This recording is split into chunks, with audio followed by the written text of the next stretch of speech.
किसी जुर्म की जो बुनियाद होती है, ख़ासतौर पर कत्ल के केस में, तो लाश बहुत ज़रूरी होती है, पोस्टमार्टम बहुत ज़रूरी होता है। इसीलिए आपने देखा होगा कि एक नज़ीर है या एक मतलब नियम है, अगर किसी की मौत होती है और ज़रा सा भी शक होता है और इत्तेफाक से आप उसे अस्पताल ले जाते हैं और आप अपना डाउट बताते हैं, तो फिर पहली चीज़ ये होती है कि भैया पोस्टमार्टम करा लो, इसलिए कि फिर जो आपका डाउट है वो क्लियर हो जाएगा कि मौत की वजह क्या है। कई बार ऐसा अक्सर होता है कि एक अच्छे खासे आदमी की मौत हो जाती है, घर वालों को लगता है कि नहीं अभी शायद सांसें बची हैं, हॉस्पिटल लेकर भागते हैं, फिर डॉक्टर देखते हैं, बाकी अगर उन्हें भी ज़रा सा डाउट होता है कि इसमें कुछ फाउल प्ले है तो डॉक्टर भी पोस्टमार्टम के लिए रिकमेंड करते हैं। कई बार ये होता है घर वाले कहते हैं नहीं पोस्टमार्टम हमें नहीं कराना, ले जाते हैं। उसके बाद अगर वो फिर बातें करें कि मुझे पता नहीं कैसे मौत हुई, कुछ शक है, तो कोई फ़ायदा नहीं होता, क्योंकि पोस्टमार्टम मौत की वजह बताता है। पोस्टमार्टम से मौत का वक्त, मौत की वजह सब कुछ पता चल जाता है।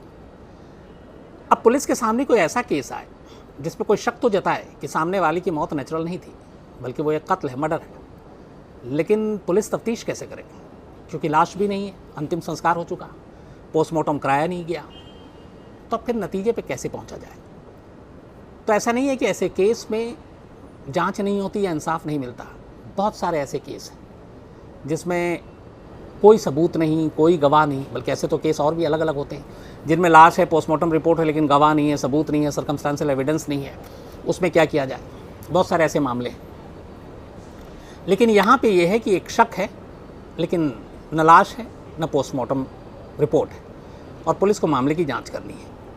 कैसे ये जांच आगे बढ़ती है, कैसे ये कहानी आगे बढ़ती है, कैसे फिर खुलासा होता है और कैसे सच सामने आता है, आज की पूरी कहानी। और ये कहानी इसलिए भी इम्पोर्टेंट है कि इसी केस में आज यमुनानगर कोर्ट का, लोअर कोर्ट का एक फ़ैसला आया और उन्होंने अपने इस फैसले में 4 लोगों को उम्र कैद की सज़ा सुनाई है। बट उस सज़ा के बारे में बताऊं उससे पहले कहानी के ऊपर आ जाता हूं। 27 मई 2016, 27 मई 2016 को हरियाणा के यमुनानगर इलाके में एक बहुत बड़े बिजनेसमैन जिनका प्लाईवुड का काम था, फैक्ट्री थी, योगेश बत्रा, रोज़ाना की तरह वो घर लौटते हैं, रात को सो जाते हैं। सुबह उनकी पत्नी प्रियंका उठती हैं, देखती हैं कि उनके पति जो वक्त हो चुका था उठने का उठते नहीं है, वो उनको हिलाती दुलाती हैं, आवाज़ देती हैं, लेकिन वो आंख नहीं खोलते, वो घबराती हैं, चीखती चिल्लाती हैं। फिर प्रियंका के फादर जो हैं वो डॉक्टर थे, फिर उनको बताती हैं। उसके बाद ये होता है कि योगेश बत्रा की मौत हो गई। और मौत कैसे हुई? प्रियंका के फादर, प्रियंका कहती कि ये सो रहे थे, अचानक हुआ। तो सिम्टम ऐसे ही था कि ये एक साइलेंट हार्ट अटैक था, दिल का दौरा पड़ा था बहुत ही खामोशी के साथ। और प्रियंका के फादर भी यही बात कहते हैं, चूँकि एक डॉक्टर थे, शक की कोई गुंजाइश नहीं। इसके बाद प्रियंका योगेश के घर वालों को खबर करते हैं, योगेश के माँ बाप, बाकी रिश्तेदार आते हैं। अचानक मौत हुई थी, पूरा परिवार सोगवार था। खैर इसके बाद और चूँकि कोई शक की गुंजाइश थी नहीं, परिवार में एक डॉक्टर और वो खुद कह रहा है कि ये एक हार्ट अटैक है। तो इस वजह से सारे रिश्तेदारों के इकट्ठा होने के बाद 28 मई 2016 को योगेश का अंतिम संस्कार कर दिया जाता है, पूरे परिवार की मौजूदगी में, तमाम रस्मों रिवाज के साथ। न कोई पुलिस कंप्लेंट, न फिर अस्पताल जाना, न पोस्टमार्टम, कुछ नहीं। बस घर में मौत हुई, घर वालों को बताया गया और किसी को भी कोई इसमें शक की गुंजाइश नज़र नहीं आई, और इसके बाद अंतिम संस्कार कर दिया गया। धीरे धीरे योगेश की मौत का सदमा कम होने लगा, परिवार भूलने लगा। करीब महीना भर गुजर गया था, ये मई की बात है, 27 मई की। जून का महीना आ गया। अब चूंकि योगेश की मौत हो चुकी थी, प्रियंका विधवा हो गई थी। योगेश के माँ बाप को बड़ी फिक्र थी प्रियंका की, अपनी बहू की, क्योंकि 18 साल से वो उनकी बहू थी। 18 साल पहले शादी हुई थी प्रियंका और योगेश की। तो वो अक्सर प्रियंका के लिए बड़े चिंतित रहते, घर आना जाना रहता, उसकी खैरियत देखते जानते। लेकिन पता नहीं क्या हुआ कि 1 महीने के अंदर अंदर योगेश के माँ बाप को लगा कि उनकी बहू को अपने पति के खोने का जो गम और दर्द होना चाहिए वो ऐसा कुछ दिख नहीं रहा है। उसकी रोज़मर्रा की रूटीन, बाकी की चीज़ें सब वैसे ही हैं। पहले उन्हें ऐसे ही लगा कि हो सकता है धीरे धीरे वक्त ने ज़ख्म को भर दिया, लेकिन फिर उन्हें लगा कि नहीं, कुछ गड़बड़ है। जुलाई का महीना आ गया। अब जुलाई में फिर उन्हें अपने बहू को देखकर लगा कि इतनी जल्दी कोई भी विधवा होने के बाद अपनी ज़िंदगी को ऐसे नहीं ढर्रे पे ढाल सकती जैसे उसकी बहू कर रही है प्रियंका। ख़ासतौर पर अब योगेश बत्रा के फादर को इस बात की थोड़ी सी शक होने लगा। अब करें क्या, पोस्टमार्टम तो हो चुका, लाश भी नहीं है। तो उन्होंने लोकल पुलिस से जाके अपने इस शक को जताया। उन्होंने कहा कि मुझे लगता है कि मेरे बेटे की मौत नेचुरल नहीं थी बल्कि कत्ल किया गया। अब लोकल पुलिस भी 4 महीने हो गए थे लगभग इस बात को, नहीं बल्कि 2 महीने के करीब। अब लोकल पुलिस को लगा कि क्या करें। उन्होंने कहा कि ठीक है हम जांच करते हैं, बट पुलिस का रवैया था कि कोई मतलब था नहीं। उन्होंने जांच वाँच की नहीं। योगेश के फादर चक्कर काटते रहे, कुछ नतीजा निकला नहीं। आखिर थक हार कर योगेश के फादर ने एक डिटेक्टिव एजेंसी को हायर किया और कहा कि मुझे लगता है कि मेरे बेटे का कत्ल हुआ और आप इस मामले में मदद करें। तो जासूसों ने कहा ठीक है हम करते हैं। अब उनके सामने भी यही मुश्किल कि कैसे पता करें। तो कड़ी एक ही थी और वो थी प्रियंका। जासूस लग गए अपने काम पर, प्रियंका को फॉलो करने लगे। धीरे धीरे वक्त बीता, जुलाई का महीना आ गया। 23 जुलाई 2016, योगेश बत्रा की मौत के करीब 2 महीने की बात की बात है। प्रियंका चंडीगढ़ जाती है और चंडीगढ़ में एक पार्टी थी। उस पार्टी में खूब डांस करती है, खूब एंजॉय करती है। उसके बाद चंडीगढ़ से वो वापस यमुनानगर लौट आती है। इत्तेफाक से जो जासूस उसके पीछे लगे थे, वो जासूस भी उस पार्टी में थे। उसकी तमाम तस्वीरें खींचते हैं, वीडियो बनाते हैं। वापस आकर वो योगेश के पिता को वो सारी चीज़ें सौंप देते हैं। अब योगेश के पिता को देखकर यकीन हो जाता है कि मामला कुछ गड़बड़ है, क्योंकि जिस औरत को विधवा हुए अभी 2 महीना हुआ, वो इस तरीके से पार्टी कर रही है, जाकर एंजॉय कर रही है। और साथ में उस तस्वीर में एक शख्स था जिसके वो सबसे ज़्यादा करीब थी। उसको देखकर और भी डाउट होता है। फिर वो उसके बारे में कहते हैं कि और पता करो। तो पता चलता है कि वो जो शख्स जिसके साथ पार्टी में प्रियंका थी, उसका नाम रोहित है। वो एक जिम ट्रेनर है। और फिर पता किया गया तो पता चला कि प्रियंका उसी जिम में जिम के लिए जाती थी। बीच में प्रियंका का वेट बढ़ गया था, तो अपना वज़न कम करने के लिए उसने जिम ज्वाइन किया और उसका ट्रेनर था रोहित उसी जिम में। तो वहाँ उससे दोस्ती हुई थी और वहीं पार्टी में था। अब इन तस्वीरों को देखने के बाद योगेश के पिता को लगा कि उनके बेटे के दिल का दौरा पड़ने से मौत नहीं हो सकती, कि कोई बिल्कुल फिट था, ठीक था, कभी कोई उसकी कोई बीमारी भी नहीं थी। लेकिन पुलिस ने कोई काम किया नहीं। फिर वो हरियाणा के DGP, director general of police से मिलने का फैसला करते हैं और वो डीजीपी के पास जाते हैं और ये सारे सबूत जो तस्वीरें हैं अपनी बहू की सब कुछ देते हैं और बताते हैं कि मुझे डाउट है, मैं एक बुज़ुर्ग आदमी, कि मेरे बेटे का कत्ल हुआ, पुलिस मदद नहीं कर रही, अगर आप ईमानदारी से जाँच करवाएंगे तो सच सामने आएगा। डीजीपी साहब ने हरियाणा के उनकी इस फरियाद को बड़ी गंभीरता से लिया।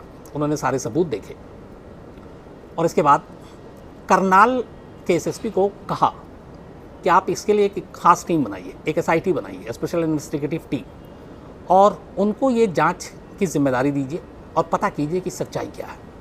अब डीजीपी का ऑर्डर एसएसपी भी मना नहीं कर सकता, पुलिस को भी अब काम करना ही है। ये हमारे देश का सिस्टम है, जब ऊपर से ऑर्डर आता है तो हम लोग जल्दी काम करते हैं। तो खैर, डीजीपी साहब के आदेश के बाद करनाल पुलिस ने एक एसआईटी की टीम बनाई और अब योगेश बत्रा की मौत की बड़ी खामोशी से जांच होने लगी। डिटेक्टिव एजेंसी ने जितने भी सबूत जुटाए थे वो उनके फादर ने एसआईटी की टीम को सौंप दिया। अब उन्होंने ये सारी चीज़ें ली। अब उनके सामने भी दिक्कत ये कि योगेश बत्रा की लाश नहीं, अंतिम संस्कार हो चुका, पोस्टमार्टम रिपोर्ट नहीं, कैसे साबित करें कि उसकी मौत हार्ट अटैक से हुई या फिर कत्ल हुआ। अब उनको सर्कमस्टेंशियल एविडेंस पर ही डिपेंडेंट होना था। वो सारे सबूत जो ये तय करें, जो मोटिव तय करें, और मोटिव तय करें कि ये कत्ल है, हार्ट अटैक नहीं है। एसआईटी की टीम खामोशी से महीने उस काम पे लग गई। उसने सबसे पहले प्रियंका के मोबाइल को ट्रैक करना शुरू किया, फिर सर्विलांस के ज़रिए बाकी चीज़ें। तो पता चला कि प्रियंका सबसे ज़्यादा बातचीत करती है एक जिम ट्रेनर रोहित के ज़रिए। पुलिस ने इसके बाद रोहित के मोबाइल को ट्रेस करना शुरू किया। इसके बाद अब पुलिस ने 23 मई 2016 को, जब ये योगेश बत्रा की मौत हुई, इन दोनों के नंबरों को ट्रेस करना शुरू किया कि उस रात ये लोग कहाँ कहाँ थे। जब सारी जांच शुरू हुई तो बहुत सारी चीज़ें पुलिस के सामने आई और पुलिस को लगा कि मामला गड़बड़ है, लेकिन बिना सबूत के कातिल के तौर पर कैसे पकड़ें, क्योंकि अभी तक सिर्फ कड़ियाँ जोड़ रही हैं। जांच के दौरान पुलिस ने ये देखा कि जिस रात मौत हुई थी उस रात रोहित और प्रियंका, इन दोनों की 40 बार मोबाइल पे बातचीत हुई थी। जांच में ये भी पता चला आगे चलकर कि जो मोबाइल यूज़ कर रही थी प्रियंका और रोहित, इन दोनों ने 23 मई की रात को उस मोबाइल में अपना जो ओरिजिनल सिम था उसको निकाल कर एक दूसरे के नाम पे ख़रीदा हुआ दूसरा सिम दोनों ने यूज़ किया। लेकिन IMEI नंबर और फ़ोन में अगर आप सिम डालते हैं और कहाँ से आता है आजकल टेक्नोलॉजी से वो भी पता चल जाता है। बेशक आप अपने मोबाइल में सिम निकाल कर कोई और डालें, बट वो किस फ़ोन में आपने यूज़ किया था ये भी पता चल जाता है। तो पता चला कि ख़ास 23 मई को इन लोगों ने दूसरा सिम अपने मोबाइल में डालकर उसे यूज़ किया। अब यहाँ पे शक ये है कि उस रात ऐसी क्या ज़रूरत पड़ी कि आपको अपना सिम बदलना पड़ा। इससे पहले का पूरा रिकॉर्ड बताता नहीं है कि कभी आपने बदला। और 40 कॉल, फिर जिम में निगरानी की गई, नज़र रखी गई, तो फिर एक कहानी आई। पता चला कि जब प्रियंका ने जिम ज्वाइन किया वेट कम करने के लिए, तो उसका ट्रेनर रोहित था। फिर दोनों में दोस्ती हुई और ये भी पता चला कि ये दोनों जिम के बाहर भी कई बार मिले, वहाँ के सबूत निकाले गए। ये भी पता चला कि यमुनानगर के बाहर भी मिले, वहाँ के भी सबूत निकाले गए।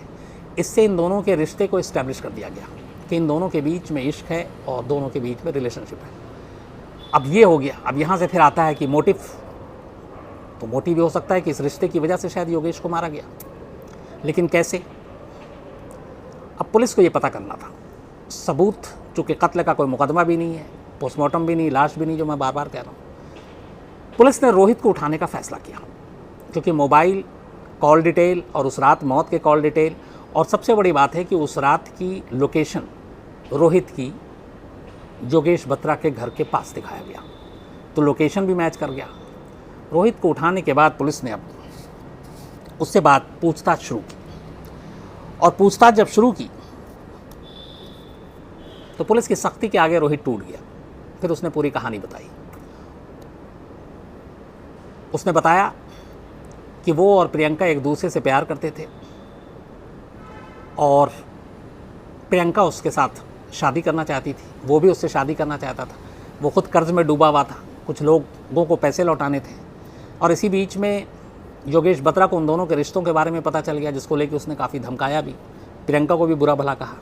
फिर इन्हें लगा कि जब तक योगेश बत्रा जिंदा है ये दोनों मिल नहीं सकते, इसलिए उसको रास्ते से हटा दो। अब जिन लोगों से पैसे लेने थे उनमें से एक का ये कर्जदार था जो रोहित। ये लोग यूपी के थे, इनमें से एक था श्याम सुंदर और एक था सतीश। तो इनमें से एक को पैसे लेने थे, तो रोहित ने इनमें से एक को कहा कि तुम्हारे जो 40-50 हज़ार का कर्जदार हूँ ये तो छोड़ो, मैं तुम्हें तुम दोनों को 10 लाख रुपए दूंगा अगर तुम हमारा एक काम कर दो। अब सोनू जो था, सतीश उर्फ सोनू, ये करनाल में ही काम करता था, एक अस्पताल में हेल्पर के तौर पर। दोनों तैयार हो गए 10 लाख रुपए की सुपारी पर।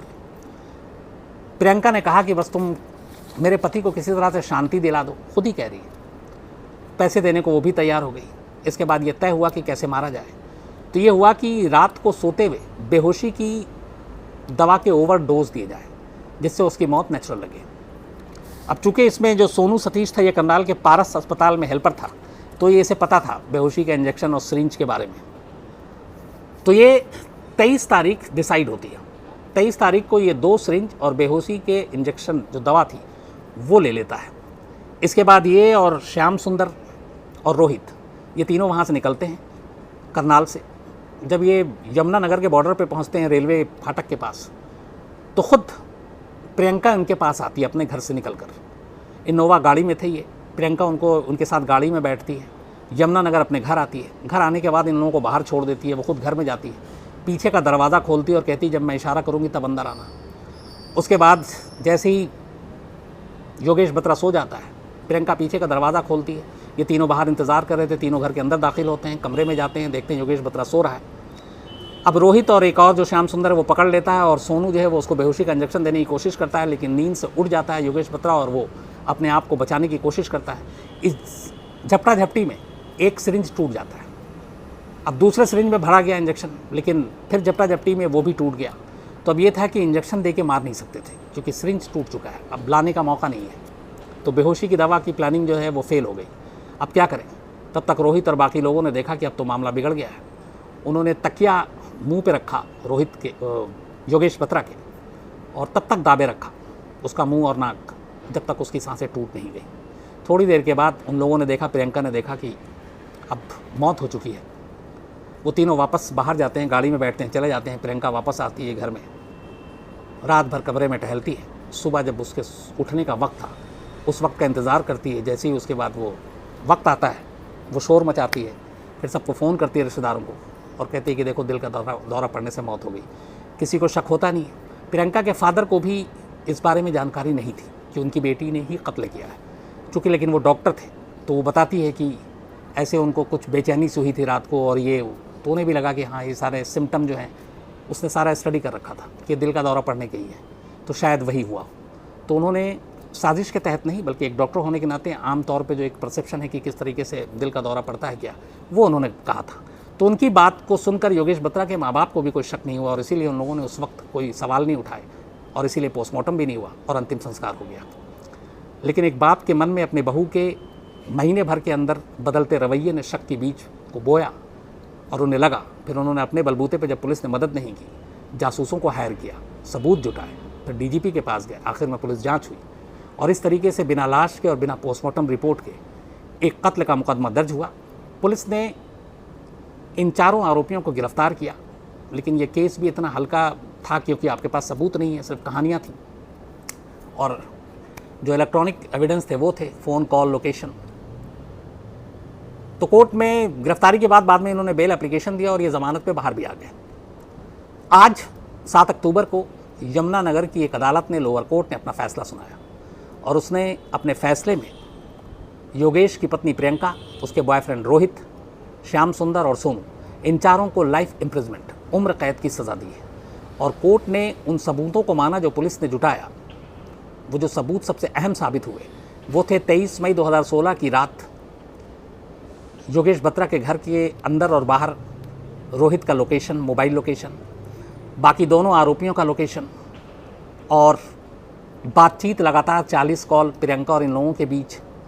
इन सारी चीज़ों को कोर्ट ने एक पक्के एविडेंस के तौर पर माना, सर्कमस्टेंशियल एविडेंस के तौर पर माना और यही चीज़ें जो है ये इन चारों के ख़िलाफ़ गई और कोर्ट ने इन चारों को उम्र कैद की सज़ा सुनाई। ये तो थी कहानी।